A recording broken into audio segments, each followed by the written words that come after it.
I'm reading from The Big Bamboozle by Captain Philip Marshall, veteran aviator, airline transport pilot, spook pilot, and it says in his introduction, "By now we've all been told many times over the historic importance of the attacks of September 11, 2001. They changed us, they altered the course of history. This is undeniably true. And yet for many of us, 9/11 exists in a sort of fog, or maybe it would be better to say a mist of assertions, assumptions, wild speculations, and incomplete explanations. There is so much we don't know about that day, and the months leading up to it, and the years since. Beginning with reports by veteran federal investigators, we see that for 18 months preceding 9/11, Saudi intelligence agents harbored and supported the 9/11 hijackers in every conceivable fashion. We will learn how the operation was funded, how their handlers led the hijackers to flight training on Boeing airliners in the Arizona desert, and how they devised an air attack that defeated the world's most sophisticated defense system. Suspiciously enough, the vice president's former corporation was well positioned to provide massive logistical services to 100,000 U.S. troops for a relatively quick deployment. He also fed America a stream of false intelligence about weapons of mass destruction and embellished links between Saddam Hussein and bin Laden during an urgent rush to war. He is the leading aviation expert on the September 11 attack. His first book, Lakefront Airport, 2003, was a novel based on his experience as a government contract pilot during the Iran-Contra operation. 20-year career as an airline pilot, starting in '85, flying first with Eastern and then with United. He holds captain's ratings in the Boeing 727, 737, 747, 757, and 767. I want everybody to understand, you're not being spoken to by some hacker here. This man is way deep into aviation. Just to hold those ratings is unbelievable. Our guest is Captain Philip Marshall. Your book is absolutely fascinating. It really is. It's so well written. It's very articulate, and it's clever, and it's scary as hell. This is some amazing stuff. It's just one of those works you just want to linger over, because not only is it well written, but you can't believe what you're reading. Yeah, it's really hard to believe some of this stuff. I wanted to talk about where I got this title from. It's a Carl Sagan quote that I really love. He said, "One of the saddest lessons in history is this. If we've been bamboozled long enough, we tend to reject any evidence of the bamboozle." I think that really tells us a lot about the whole episode of 9/11 is just getting out of control. As I explained in the book, I was studying the Bush administration for probably 10 years prior to 9/11. I was knee-deep in the BCCI scandal. I was looking into the S&L loan. I was part of the Iran-Contra affair. I didn't know it at the time. I was in the Special Activities Division, which is a real gray area for people. I think most of the people that are doing special activities for these illegal operations aren't aware that they're actually in special activities. I was knee-deep into it. I was really getting nervous when I saw that W was running for president, and then to see the way he won the election with his brother counting the deciding votes, I knew that we were in big trouble. So it didn't really surprise me. By the time I saw the third replay, I smelled a rat. The good news for anything that's done in an airliner is that it's recorded. Everything is recorded. Every sentence, every word you say in the cockpit is recorded. Every move you make with the yoke is recorded. Every transmission is recorded. I knew that at some point we would get to the bottom of this.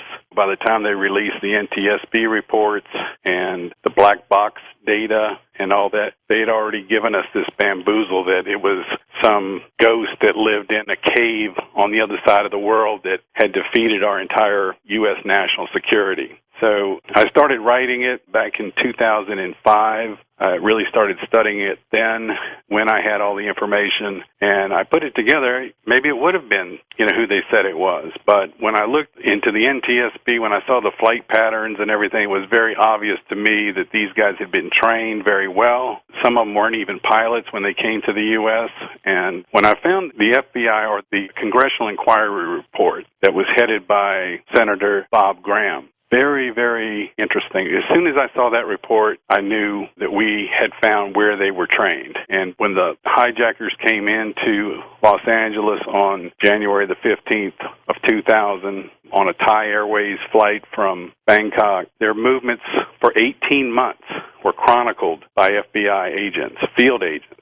And we could see that Saudi spies as Senator Graham called them, were aiding these guys. They were giving them logistical support. They were giving them financial support, opening bank accounts. They followed these guys all the way until December of 2000. 80 pages worth in the Congressional Inquiry Report chronicles this. And around December of 2000 is when they went into a go mode. And the go mode was they all went out to the Arizona desert. There's a lot of documentation on that. They had FBI agents sending up warnings, hey, we've got a bunch of Saudi guys out here learning how to fly airplanes, and I think they're trying to pull some kind of a terrorist operation. Those warnings were ignored, and we can see that there was 3 of the pilot hijackers. That was my focus was on the pilots. Why don't we get into how this all got rolling? In fact, where were you where did you happen to be on September 11/01? I just finished a 4-day trip. I was flying up and down the West Coast for 4 days and got home around midnight on September the 10th. So I was exhausted. I was tired.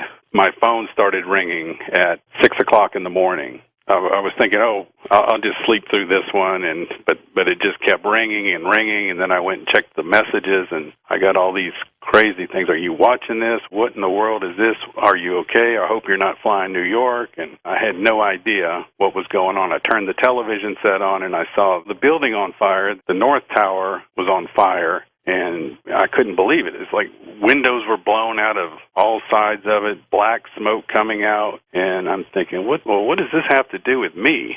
And then I saw the United 767 strafing Manhattan. It was like a wild thought. Like, what in the world?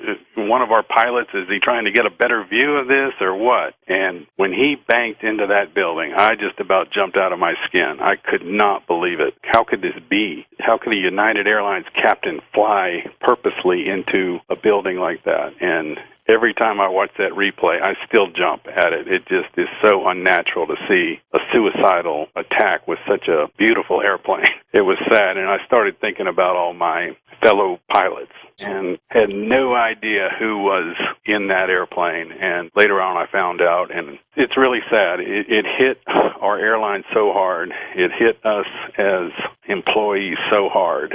It was very hard to see, and it hasn't gotten any better. But no. I vowed that day that I was going to find out who was behind this. And I can tell you that I am absolutely 100% sure I know who was behind it now. When I put together the tactical plan on this attack, there's so much evidence of aviation experts, and they knew exactly which airplanes to hijack, ones that were full of fuel going from East Coast to the West Coast. But when I put it together and saw when the airplanes pushed back from the gates, and they all pushed back on time, and they picked the perfect day. It was a beautiful weather day. There were no weather delays at all. The routes were very predictable, but the attack was designed to be done. From the time they pushed back, an hour later, those attacks needed to be done. And when you see the 2 planes that hit the World Trade Center, those ones were executed to perfection. They hit it just right. There was no way that there could have been a military intervention unless there just happened to be some fighters flying over the area. Where this thing really, where they get caught with their pants down is the 2 that were delayed. Like United 93 encountered some delays on the ground at Newark before it took off. They were 112 miles to the north of Washington at the perfect time, and for some reason, they continued on. Whether there was confusion with the hijackers or some sort of a malfunction, I don't know why they didn't take the airplane from that point and just drive it right to D.C., because when we look at the black box recordings, when we see the navigational frequencies that were set in, they were set into Washington National Airport. So that tells us that that's where that airplane was intending to go. By the time they took over the airplane, they were 300 miles to the west. And that created a delay, and it seemed that everything was set up for it to be done around 9:10 at the latest. And that airplane didn't hit until 9:40. So there was 30 minutes is an eternity in aviation when you're moving at 500 miles an hour. I think that's where they really got caught. I think they were busted, basically, but no one read it. No one analyzed it. But if they would have turned in right then, and American 11 that came out of Dulles he too went 300 miles to the west. And when the cockpit was being taken over, that was about the same time that United 175 hit the South Tower. So there was plenty of time for scrambles out of Andrews and out of Langley that should have intercepted those airplanes. So when you see the president reading the pet goat, I think what he was doing is waiting for the attack to be completed, and then they could have... Now, if they would have done it on time, he could have jumped up at 9:05 and started scrambling everything. It would have really looked like they were trying to stop it. Is it your opinion Flight 93 was headed for the Capitol Dome? I don't know if it was headed for the Capitol Dome. That's my guess. I do know that it was from the black box recordings where we can see where the navigational frequencies were manually entered into the navigation. We know that they were set into the localizer frequency at Washington National Airport. So we know it was heading that way. That's where they were planned to go. What happened with that flight was that obviously it was planned. That's where they should have taken it over when it was 112 miles to the north. When they ended up taking over the airplane, they were out of range for that frequency, for that localizer at National. And basically that pilot got lost out there. He didn't have anything to navigate with. He didn't have anything to hook the autopilot up with. So you can see that how he made a couple other mistakes with the autopilot. He actually got up to about 40,000 feet, which is way too high at that weight. You can get up to 40,000 in a 757, but you have to burn a lot of fuel off before you can do that. And he almost stalled the airplane out 250 miles from the target, and he ended up crashing at 112 miles from downtown Washington. There's a lot of indications that people knew that this attack was coming. I remember watching the news that day, and there was media reports saying that the Capitol was the target. I don't know how in the world anyone would know that for sure. It tells me that there's a lot of signs that people knew that it was coming, and I thought that your last guest, Susan Lindauer, I thought her explanation was, when she talked about the back channels, there was a lot of back channel stuff going on that was promoting this evildoer, this Osama bin Laden was getting ready to strike and all this. I think those were rumors. I think those were back channel. It was a setup for the Bamboozle, basically, that they had all these reports, supposedly, that went up to the White House. And those reports kept saying that, this guy bin Laden's getting ready to strike. But, as an airline captain at that time, no one told me there was a threat out there. No one told Jason Dahl or anybody else that these threats were out there. So I thought it was really interesting. And when I looked into the evidence on bin Laden, through the congressional inquiry who looked into it for a long time, almost a year, there's no operational evidence at all on bin Laden. They have 80 pages worth on the Saudi intelligence. On the cover of your book is the seal of the intelligence community. Why is that seal there? It shows, Susan mentioned the intelligence community a lot. You hear it a lot on the media, but you really don't know what it is. And I started picking up that whoever this intelligence community was, they were the ones in the reports that kept saying, the intelligence community says that bin Laden is behind 9/11 because, and then there was nothing after the because, really, except for that he wrote a fatwa back in 1998. So that's the only evidence that's cited anywhere, is that he wrote a fatwa that he was going to strike the United States. So I started looking in, so who is the intelligence community? We present this evidence of who the intelligence community is. They're every armed authority of the United States as a result of 9/11, as a result of the attack. They control the Department of Homeland Security, the TSA, the CIA, the FBI, the Energy, and the big one is the United States Treasury. They have learned how to go around our Congress and tap directly into the Treasury. And those are our tax dollars that are sitting there as the grand prize for anyone that has taken over the United States government, is that they get to the Treasury, and they control the Treasury. I think from now on, anyone who reads this book will know the rest of their life, when they hear the intelligence community, what exactly that is. And it's being run from a 1.4 million square foot building called the George Bush Center of Intelligence right outside of Washington. So the way I see it is that they have overpowered our government They have overpowered the three branches of equal power with scare tactics. We got to throw all of our money at terrorism. So $15 trillion has disappeared since the time that George W. Bush took over. They spent every penny that we sent them in our taxes and then $15 trillion on top of that. So I'm wondering, where did all that money go and who's controlling that money? It's a pattern that I was studying before that. The BCCI scandal was very fishy type. They got into the Treasury, and billions of dollars disappear almost on a daily basis for the last 10 years.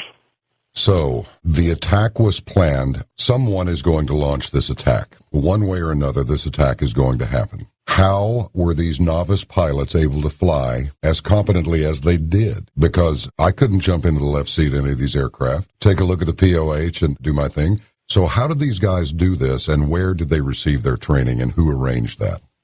That was the first thing that really raised the red flag for me, was when I got the NTSB reports and saw the flight patterns, and the black box recordings and all that are very, very accurate, and they all lined up to the half second with everything. So I put that together. I've got all the black box recordings so people can see. They can go in there and look at it, especially when airline pilots look at this thing, they go, holy smoke, how in the world did they know how to do that? So it's very obvious to me that they had a Boeing instructor and Boeing airplane. There was no doubt about that. For instance, I tried to fly the pattern of American 77, the one that hit the Pentagon, and I flew it 300 miles to the west is where this Hani Hanjour, who was the pilot, he was a Saudi guy from the same hometown as the Prince Bandar, who was documented as funding this operation through the Riggs Bank. He took the airplane from 300 miles west, made the perfect turnaround. Of course, that was a pretty easy one there because he was going west, so all he had to do is reverse course for his navigation. So then he came back into Washington. He came over Dulles Airport around 9,000 feet. He clicked the autopilot off at 7,000 feet, and you can see he kind of waved it a little bit. But that's to be, I mean, I can't imagine flying that airplane single pilot. You know, I rely on my co-pilot. You know, you're basically a two-headed, four-armed monster in the cockpit of one of those airliners, and you're checking and cross-checking, and we have all types of procedures that we're watching each other. You can't, almost doesn't cut it in the airline business. You know, I almost got to 7,000 feet. I leveled off at 6,000. Yeah, well, that's great, but you just killed 500 people. It doesn't cut it. But at any rate, he clicked off the autopilot at 7,000 feet. He's coming right at the Pentagon. He, too, had National Airport locked in on his navigation. So on a beautiful day like that, he could pick up the target visually. And when he did that, he came over the Pentagon. He was way high. He was at 7,000 feet. And the Pentagon's not that easy to spot, really, from the air. It's kind of spread out building, and there's a lot of other buildings in the area. You really have to know what you're looking for. Now, he came down 7,000 feet, and he did a steep descending turn and rolled out at 2,500 feet with the Pentagon in the windshield in front of him. Now, think about what was going on at that time. They just killed two pilots. It was a murder scene. It was chaos. I can't even imagine trying to stay focused in a situation like that. But this guy had the situational awareness to roll out at 2,500 feet and started diving towards the Pentagon. And then he pushed the throttles up to the firewall. Now, when I tried that in the simulator, you know, I'm a pretty big guy. I'm 220 pounds, 6'3", 220, something like that. I could not hold the yoke down because those engines produce something like 60,000 pounds of thrust each. So that thing's climbing like a bat out of hell. So the only way, I actually missed it on the first, I was 1,000 feet and climbing when I went over it the first time in the sim. It took me 4 tries to hit the building, and the only way I could do that was to start trimming the nose down before I pushed the throttles up. So according to the official intelligence community, this was this guy's first time in the cockpit of a 757. Yeah, sure. I don't think so. So that leads me to believe that, hey, somebody trained them. Can I find any evidence that someone trained them? Well, when I found the Congressional Joint Inquiry Report and learned that as soon as these guys hit the ground in Los Angeles on January 15th, they were met by employees of the Saudi Aviation Authority. And they were connected to a company called Dala Avco, which is a Saudi operator, kind of a contractor for the Saudi government that operates Boeing airplanes. So that tells me right there, it's like, oh, there it is. I found where they got instructors from, and I found out where they got the manuals from and the expertise that was needed to fly this particular mission. My next step was, okay, now I need to find an airport, and I need to find airplanes. And all the reports, the FBI guys were following these guys out into this triangle out in Arizona. And I started looking around out there they have these storage airports. The banks own most of the airplanes that are leased by the airlines. And sometimes in between these leases, they're parked at these storage airports. And one airport really started to stick out. It had 757s and 767s parked on the field in the summer of 2001. And it was a CIA airport from back in the Air America days. So that started to raise some red flags. And then on top of that, there was number 3 guy at the CIA who was appointed by W in June of 2001. His firm was the one that was placing all these trades on the airlines that went down. He had put options on 2 airlines, or he didn't, but his firm did. So there was a connection there. Jeremy Scahill is a investigative author that wrote extensively about Pinal Air Base out there. And that's where these guys disappeared to. That's where they were. That's where the FBI reported seeing them out in the Arizona desert. And at the same time, the head of the Saudi intelligence, the longtime guy, Prince Turki Al-Fawzal, was in the area. He was up in Las Vegas. He was in the same desert. About 100 guys that disappeared, or they flew out about a week after the attack. Maybe you would like to elaborate a little bit on how you knew that was a spook airport. Quoting from the Big Bamboozle, a silent, confounding shift went unnoticed by most American voters, while Ronald Reagan gave great speeches with positive messages accented with humor and perhaps the best timing of any politician in U.S. history. Bush and Baker slipped into the White House basement to build a covert government with CIA, DEA, and Black Ops assets. Today, this operation is called the intelligence community. And I still want to know how Captain Philip Marshall knew that was a spook airport, and he's going to tell us about it. Tell us just briefly your background and why you would recognize a spook airport when you saw one.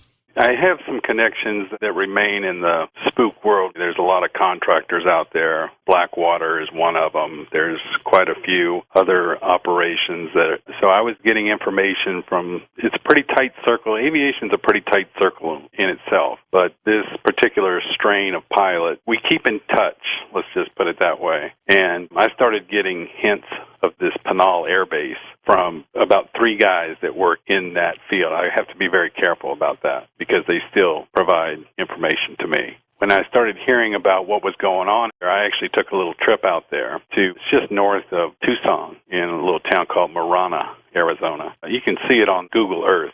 You can spot it. Even then, it's very, very hard to spot. But there's this airport out in the middle of nowhere. It's a triangular airport that has 3 runways on it, and there's about 100 airliners there in storage right now. They're cannibalized if they're there for a while in the lucrative parts market, but they're still airworthy airplanes that are ready to go. They're just in between leases.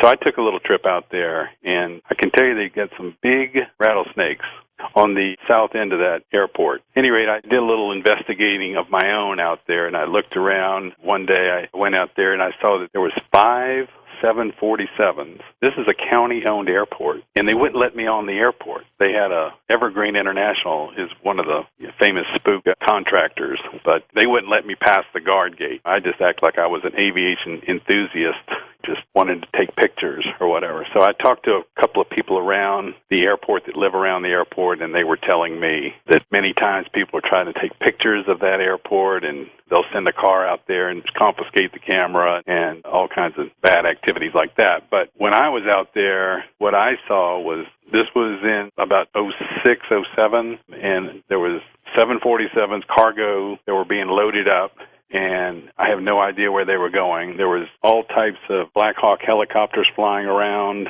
It looked like LaGuardia Airport. There was so much traffic out there in the middle of the desert. The 757s and 767s were parked there. We have pictures of them that's on our Facebook. We have a bunch of videos on Facebook that I think are really good. The Big Bamboozle is the page on that. And there's quite a good history. If you go online, you can see, if you Google it, you can see, look up the Pinal, P-I-N-A-L Air Park. It's well known as a long-time CIA-operated airport. There's a lot of controversy about trying to shut it down years ago. People that are on the board of directors are CIA people. So it has a long connection all the way back to, like I said, Air America. All right, then. This is such a convoluted deal, isn't it? It's just so ridiculous. So let me just fire the proverbial shotgun out the back door. Why was this done? Who financed it? And who's the king rat who orchestrated all of this? I never thought it was a very good idea to have the former director of the Central Intelligence Agency become president. And it appears that the intelligence community is morphing into one great big American-style KGB. But that's just me, and probably a few million other people. So you think Bush and Cheney were involved in this up to their necks?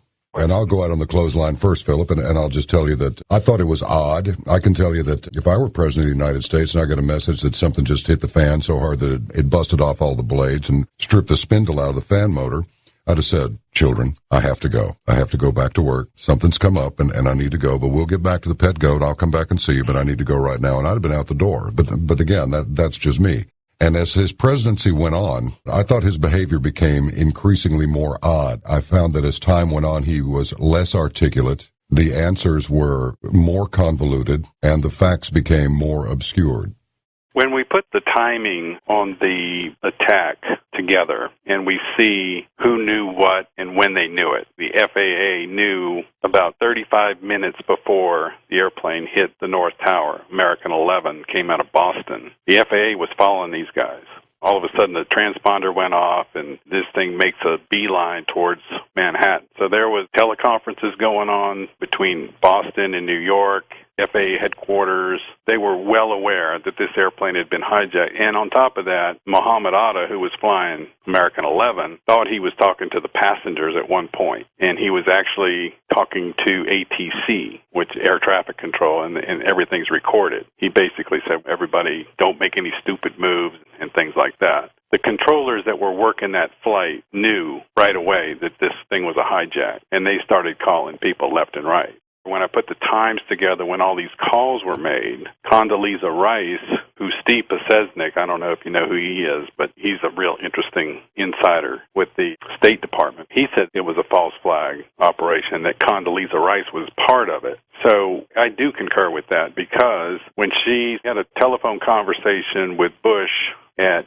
8:55 after the American 11 had hit the North Tower. And in that conversation, she was talking to him and said, all we know is that it was a twin-engine airplane that crashed into the North Tower. The only way she would have known that, and technically that's true, but if you say, oh, it's a twin-engine airplane, you're thinking a smaller, lighter plane type thing.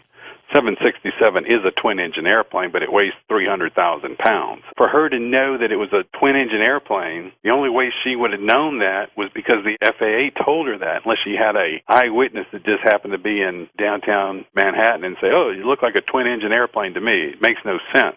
Finally, they got her to testify in 2004. Of course, the media had already convicted the ghost. But at any rate, if you think about it, the only way she would have known it was a twin-engine airplane was from the FAA. And the only reason they were talking about that airplane was because they knew it was a hijack. So again, there's a just pants down type thing. There's no way she could have known that. And that's before he went into the classroom. He sat there until 9:02, fidgeting, looking around, and looked like a long-tailed cat in a room full of rocking chairs. And then when the second one hit, what he needed to hear was that the attack was complete, and all he heard was that two had hit. So he had to stall. He had to wait. They must have been nervous. Whoever was behind this must have been sweating bullets at this point, because two of them had hit and two of them were missing at that point, and probably they didn't know where the other two were. So that, to me, tells me that there's something stinky about it. And before, too, with the 23 supposed PDBs that were sent up to the president, and he didn't take any action. He didn't alert airline pilots. He didn't alert anyone. It just stinks.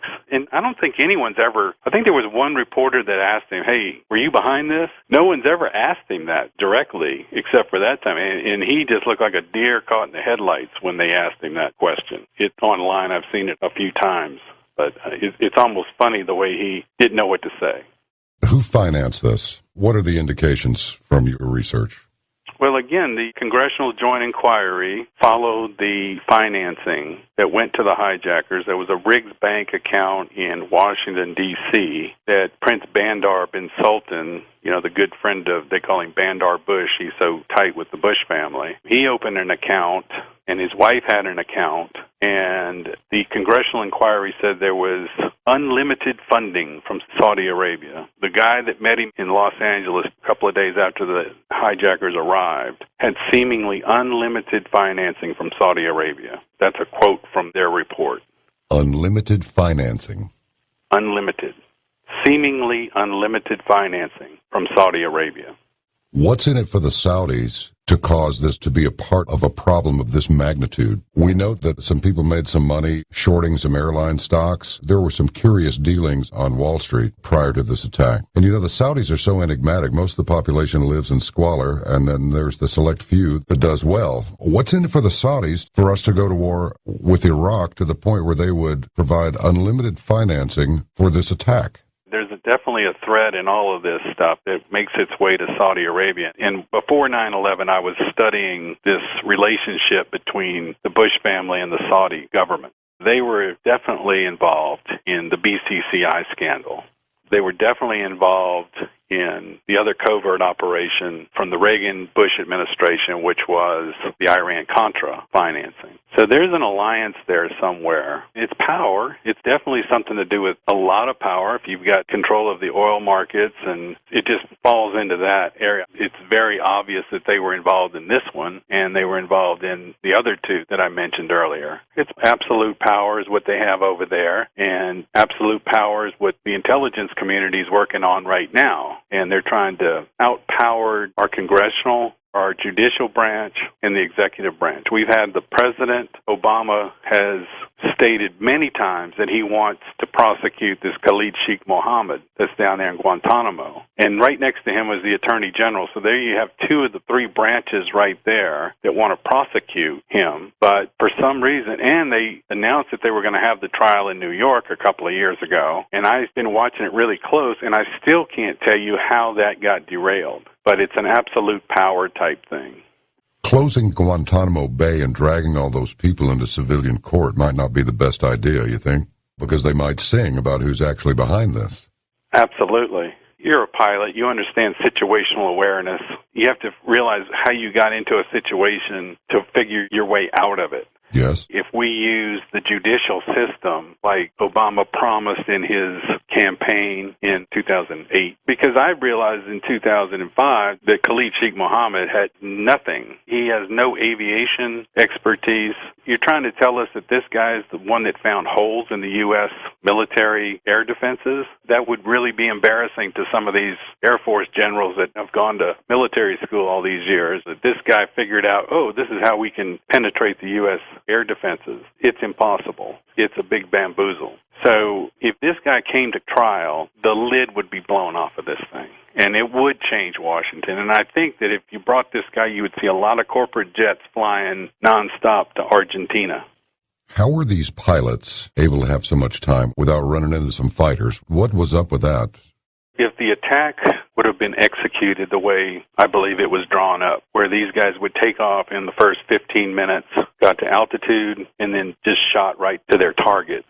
It was a good tactical plan. Two of them hit on plan. The other two delayed for almost another hour. It's very interesting that there was a competent response from the military at first. They launched two F-15s out of Otis Air Force Base out in Cape Cod, but they wouldn't have made it there. They didn't make it in time. So I think it's really suspicious that when the attack started to encounter delays, that all of a sudden there was seemed like a military stand down until it got completed. And when we go back and look at what Dick Cheney was running the response from the White House, it becomes very apparent that what he told the country there was a Meet the Press on that next Sunday, and he said that they launched more fighters and that they ordered a shoot down. But when we checked that, and more specifically when Jeremy Scahill checked that, and Philip Sheenan, who wrote the commission, there were 7 logs that's taken on those conversations between Cheney and Bush, and none of them mentioned a shoot-down order or even a scramble. So I thought this guy, Steve Sednick, that came out after the Bin Laden, that crazy raid that they supposedly killed him, he came out and said that he used to teach that at military school, that stand down. So it seems to me there was a very obvious stand down. And then as soon as they got the word that United 93 crashed, and that was the 4th one, then they launched some fighters. But when they got over there, only smoke was in the sky at that point. Everything else was done. So it's a really very suspicious that for that hour, we couldn't get one fighter airborne. I got another question that's been dogging me for a long time, and that's the absence of debris at the Pentagon. I'm sure you've heard all these theories on it actually having been hit by a missile rather than an aircraft. Do you subscribe to any of these theories, or are you convinced it was an aircraft? And if so, how come so little debris? When you look at the pictures, there's a fairing, there's some pieces out in front of the Pentagon right after the crash. There's a wing fairing that's out there laying in front. But this thing hit at 482 knots indicated, which is about 530 miles per hour. And I've heard people say, well, the hole's not big enough. Well, you had a fortified west wing of the Pentagon, and the wings are pretty light. You're talking about aluminum wings, so they didn't withstand a hit on the west wall. I've talked to controllers at Washington National. They saw the airplane. They got a visual on it. I've talked to the lead investigator at FAA, and I don't think there's any question. I think that was probably part of the psych ops that was floating bad information about that. But people thought it was a missile because the airplane was flying so fast. Normally, if you're in Washington, you'll see airplanes going down the Potomac, and they're slowed down to like 140 knots. This airplane was doing 4 times that speed. So it probably looked like a missile. It probably sounded like a missile, and it was a missile. It was a 757 missile. But I don't think there's any question. The radar shows it. The black boxes show it. So I think that was probably something to distract us. I think it was propaganda. You know, some of us just don't know when to stop. Well, I certainly don't. Perhaps someone will have to do that for me. But this whole bloody thing, quite literally, I don't know how to get my mind around this. Do I believe that my government would turn on the people like that? I don't want to think so. But do I think that 3,000 people in the World Trade Center buildings could be sacrificed toward the further goal of locking the whole thing down under some sort of an ever-encroaching police state? Yes, I do. Soldiers and civilians have been sacrificed before. As a matter of fact, when the Allies captured the Enigma decoding machine back in World War II, they had to, I think it was it Coventry that got hit so badly? It was terrible. Thousands of people were lost. But if we had done anything to thwart that attack, it would have tipped off the Germans that we had their machine. So we just let it go. Do you sense that there is an encroaching police state and that this is just one in a series of false flag attacks that are designed to bring about a totalitarian regime, at least in contrast to what we've grown up with or what we thought we had? I have my opinions about that, but to tell you the truth, I am not an expert in that area. My message really is that this was a Saudi operation that was probably covered by our Special Activities Division. But when you put it together and you see who is given this fable about bin Laden and all that, those are the same people who are developing the DHS and the TSA. Supposedly some guy in a cave attacked us, but Grandma going through security at Des Moines Airport is getting shaken down. And it's troubling to see this systematic takeover of the government. And I don't know what the big picture is. I don't know what they saw down the road that may have been a bigger number, that may have been leading to something bigger that they stopped. I don't know why this attack led us to go invade Iraq, other than it was written in I don't know if you're familiar with the Project for a New American Century, but that's one of my pieces of evidence that's on our evidence sources. That plan that they came up with, it was a theoretical attack that they called it a new Pearl Harbor, and that would help America get into a war mentality. And it just seems that that plan, if you look at it now, 11 years later, is the same thing that's happened. It's actually transpired exactly like that. They talk about using Predator drones and Blackwater-type mercenary armies. And it's so encompassing now because what it's done is given this great authority, this fear of an enemy that I don't really think is there. And it's given them a lot of power. There's a lot of hysteria involved when you go to the airport now. You know, they're telling you, look at your neighbor, look around, see who looks suspicious. We got everybody looking at each other, and now they're looking into our lives. And everything's being coordinated with DHS and the DMV now out here. It's very suspicious that it's the very same people that are telling us that it was a terrorist attack. They're the same people that are clamping down, and their power has gone up so much. So I think it's a big plan. You know, when you read that Project for a New American Century, they talk about Dick Cheney as being their inspirational leader. Those types are now the ones that are really in control of what's going on. So they don't really need to have an election anymore if they have power over our three branches of government. It really does look like it's morphing into one big KGB. It really does look that way. In fact, I saw a silver gray Ford police car looking thing, like the one the feds drive around. Everybody drives in that business. And it had an interesting, very official federal looking seal on the door. And it said, Veterans Securing America.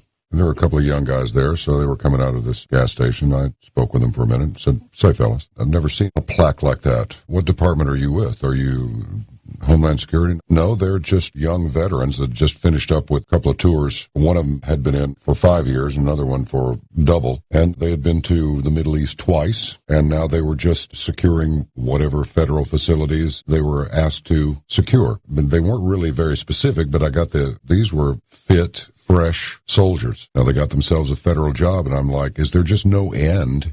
Maybe I just don't get around much, but I never saw a veteran securing America before on the side of any federal-looking car. And I'm starting to see Federal Protective Services, Department of Homeland Security, the big suburban-looking machines with increasing frequency. I spoke with one of them, and he said, oh, no, we're basically security guards for federal properties. Could be anything. But there just seems to be no end to it. And I understand, going back to that drone thing, I understand that in the next few years we're going to have 30,000 of them, and there have been over 200 applications to fly these things just in the last year. So I don't really know where it's all headed. I'm not sure I want to know, but I feel like I need to know, and I feel like the American people need to know. And I don't want to turn this into a scare fest or anything, but this is getting just a little bit freaky. I mean, the Russians were over there for 9 years, and then we go over there for 9 years. And it's no parade. St. Louis did it. New York turned it down. And now we're gearing up for Iran. And could the simple fact of the matter be that we've been on a wartime economy ever since World War II, and without a war, we don't have an economy? Is that even possible? The DHS, the Department of Homeland Security, there's a building going up in Washington right now that's been estimated at $3.2 billion. There was a great series in the Washington Post last year. Dana Priest and William Arkin are two journalists that work for the Post, and they had a 4-part series called Top Secret America, where they went into how the DHS is now hooking into all the counties around, and they have these devices that they can put on the side of the road where they can read license plates and tell you how much money you have in your bank account every time you go past them. They automatically can read your license plate and get all your information. The satellite systems that are circling the globe right now are all hooked into this, the GPSs. You really don't have any security when you have so many people that have access to your personal whereabouts.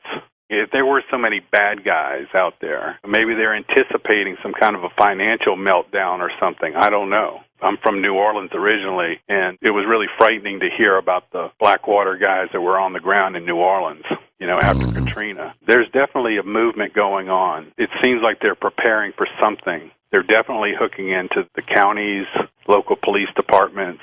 It's going to be one big federal eye watching us when we should be watching them.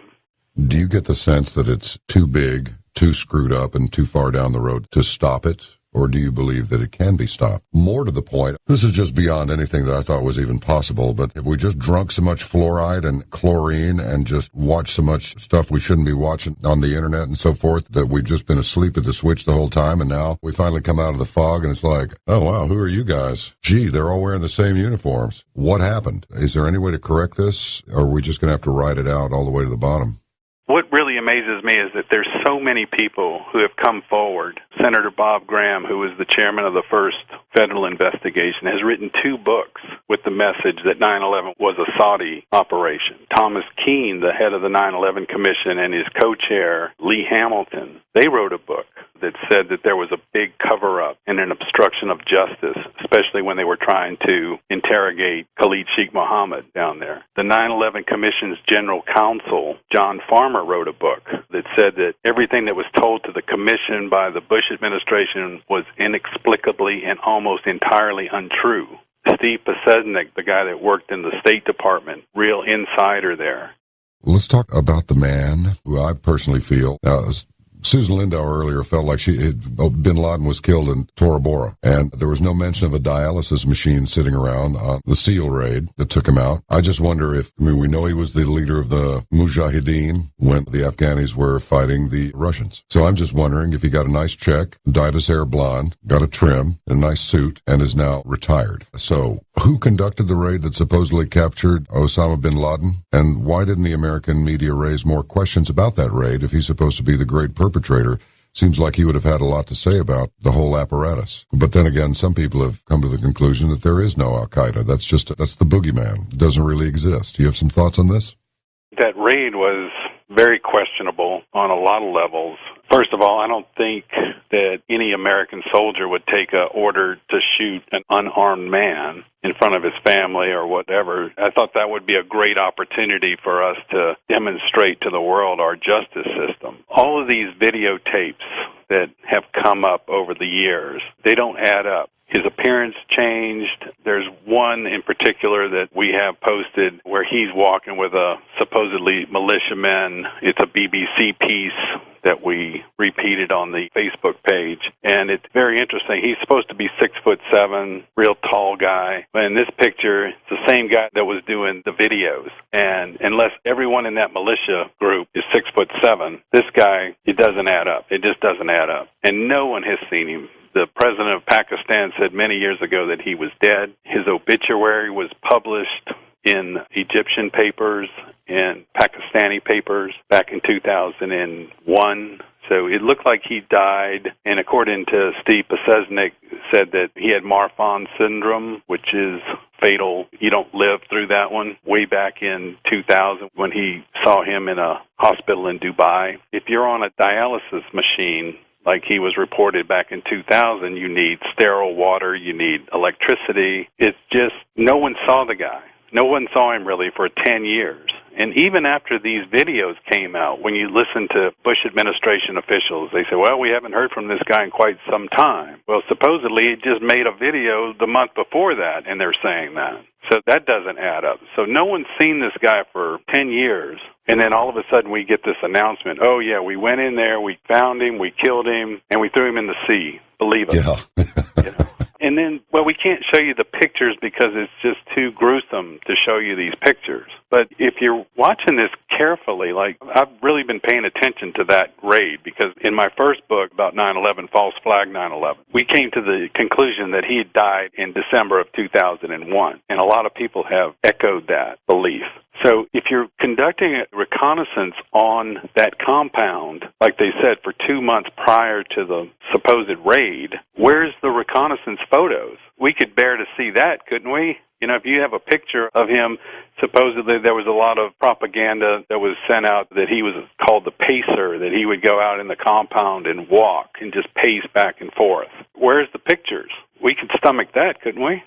You would think so. As far as bin Laden's concerned, the last photograph I saw of him, he looked 90. You know what I mean? He looked decrepit. It didn't really even look like him. It looked like somebody who was sort of dressed up like him, almost like an Elvis impersonator.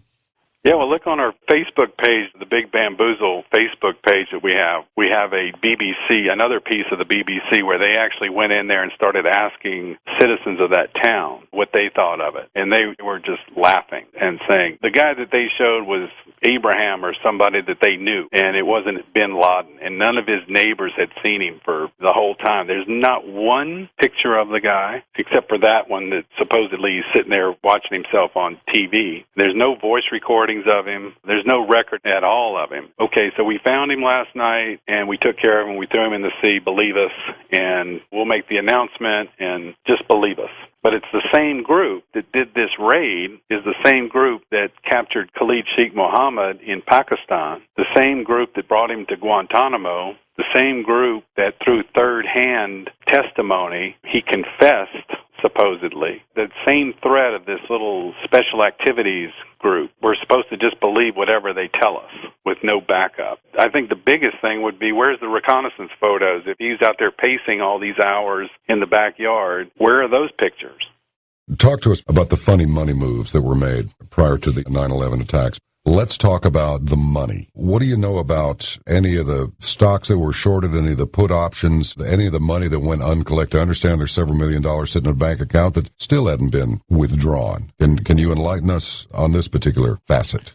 We know, and I cited a lot of experts in the book about how there was alarm bells going off on September 10th, and all these trades that were executed in the week prior to the attack.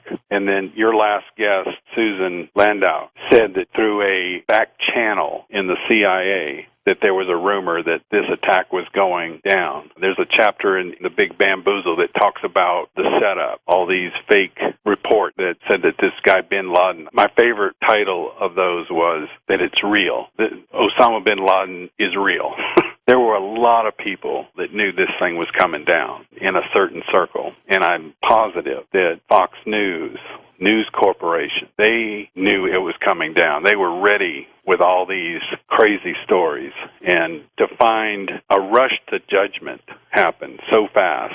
Oh, this is the guy because we have all these reports. And those reports started to surface at the same time that the Saudis were getting ready to attack. When their flight training was ending completion, all these reports started coming up. So while they were getting ready on one side, the other side, the psychops, they were preparing this ghost that came out of nowhere and defeated the entire United States military and all of our national security measures. So there were a lot of people that knew this was coming down. And we can talk about this all night. We can talk about it for the next 10 years. But the answer is very simple, and it's our founding fathers anticipated that someone was going to try to take over our government, that they were going to try to get an absolute power going. And they left us with the tools that are still here to be a democracy. All we have to do is use it, and it's very simple. Get it into the court system. If you get it into the court system, and you can start with Khalid Sheikh Mohammed, bring it in there, now you open it up, and then we can go in and find all these experts that said, okay, there was a stock trade here. Where did that money go? Why didn't we track that down? All those trades could be tracked down. But if you have a Justice Department that's under the intelligence community, they're pretty much handcuffed. They're not going to do anything about it. So it's back to us. If we want a democracy, if we want to live by the Constitution, it's our duty, and the voices are starting to come forward now, and there's a lot of them. There's so many great witnesses that are available for a trial right now. It would be very entertaining to see this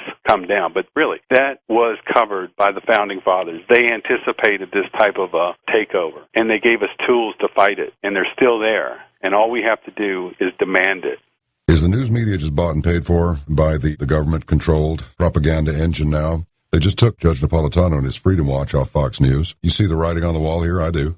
Yeah, well, I think they kind of set the pace at the beginning when Dan Rather came up with about the National Guard issue with Bush early in his presidency. The information was right on, but it was like a guillotine. They took the top guy and chopped his head off and said, who's next? Anybody else want to bring up these type of things? And I've talked to a lot of reporters from major newspapers, and they don't doubt one bit what we've come up with. There's so much to back it up. But they've told me, look, our newspaper will not publish this. This is off limits.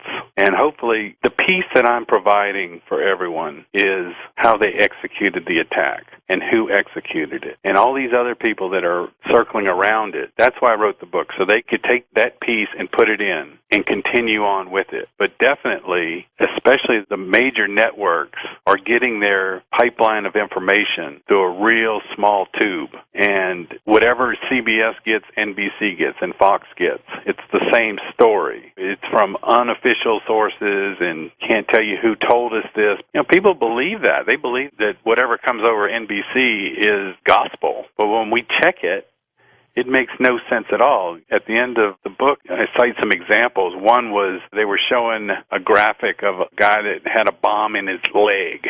And they said, oh, our sources tell us that Al-Qaeda has come up with this new way of implanting bombs inside of your leg. And that scares the heck out of everybody. What kind of a search would you have to do on somebody to ensure that everyone in the world who's boarded an airplane doesn't have a bomb in their leg, implanted in their leg? I mean, how much damage would that do anyway? We can't profile anybody, so we just scrutinize everybody.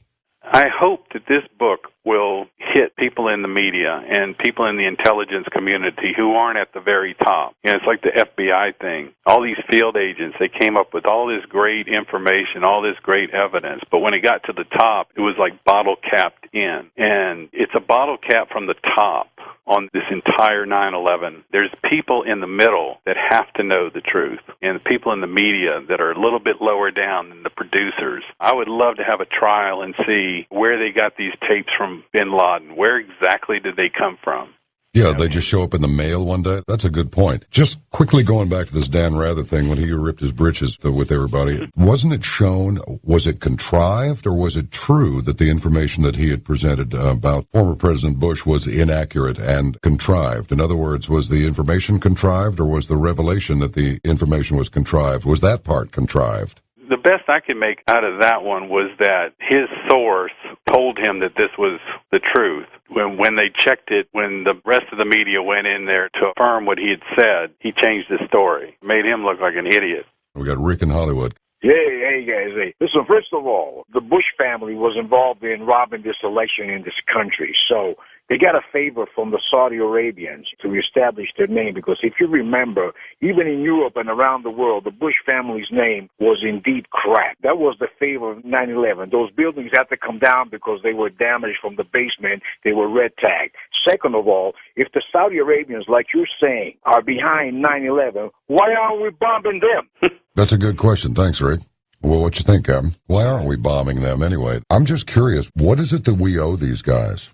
If the truth comes out, and Senator Graham has said that the stuff that they classified in his report would really make it clear, that's for our country to decide how to react to that. All I'm doing is bringing out the evidence that has been published and is available. It's for someone else to decide. It's for us to decide how do we deal with this, and that's why we have a Congress. But I believe our Congress has been bought and paid for, unfortunately. That's where the problem lies. What else can people do to bring justice to this travesty? What can they do? The first thing is awareness. You have to be aware of what the problem is and where it lies. I wrote this book so that people could read it in 2 hours, or they could take a month and look at all the links and all the footnotes and everything. And then I just finished writing the book now. We're going to try to push this into the right hands, into Washington, try to get some awareness of what the problem is, that this bin Laden stuff, anytime that his name is mentioned, red flags should go up in everyone's head and start listening really closely to what they're saying. And I promise you, you'll find that there's nothing verifiable about him being involved. So you have to be aware of what's going on. You have to know who was really behind it. And then we have to push together. And I'm going to dedicate maybe the next 5 years, 10 years, whatever. I don't know how long it's going to take. But we need to get this into the court system. That needs to be the one solid message. Get this into the court system. I think the fastest way to do it is to get KSM. He's still alive. He's only 90 miles away from our border. We don't have to bring it to New York. We can bring it to any court in the U.S. and get it under subpoena.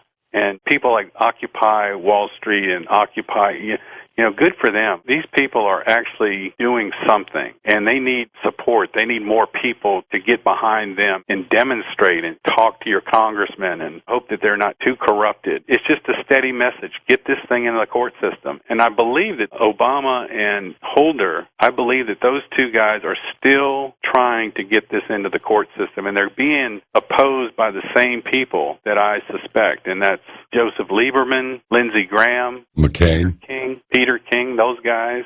Those are the ones that we need to just keep a good eye on those guys. Let's talk to Mike very quickly in Livermore, California.